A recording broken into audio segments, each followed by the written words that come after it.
মনে করেন আপনি একটা পাখি পালছেন বা অন্য কোনো বাসা থেকে আওয়ার পরে পাখিটারে আপনি যত্ন করিয়া বছর 1.5 বছর যত্ন করছেন, করার পরে পাখিটার যখন ডানা বড় হইলো, পাখিটা যখন উড়তে শিখলো, তখন পাখিটা তার আগের বাসায় ফিরতে যাওয়ার চেষ্টা করলো। এখন আমার প্রশ্ন হয়েছে, পাখিটারে যদি আপনি যতই চেষ্টা করেন দরিয়া রাখার, পাখিটা থাকতো না।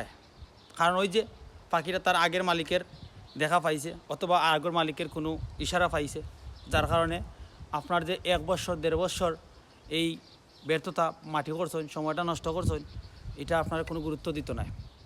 তো কত হইল গিয়া যে কোনো জিনিস আপনি রাখবা, এটারে গুরুত্ব দিবা বা পালন করিয়া বড় করবা, অবশ্যই মাথাতে রাখতে হইব আপনার যে এটা যে কোনো মুহূর্তে আপনারা ছাড়িয়ে যাইতে পারে। যেহেতু জিনিসটা আপনি মূল থাকি নাই, অন্য জায়গায় মনে করেন দুকা খাইয়া আইছে বা অন্য বাসা থাকি আপনি আনছেন বা অন্য বাসা থাকি তারাইয়া দেওয়ার পরে আপনি এটারে আপনার বাসার স্থান দিচ্ছেন, যার কারণে সব সময় মাথাতে রাখতে হইব। আর এটা যদি আপনি মাথাতে রাখতে পারেন না, তাহলে আপনার জীবনটা ধ্বংস করিয়া যাইব ফাঁকি নামক নষ্টা কোনো নারীয়ে।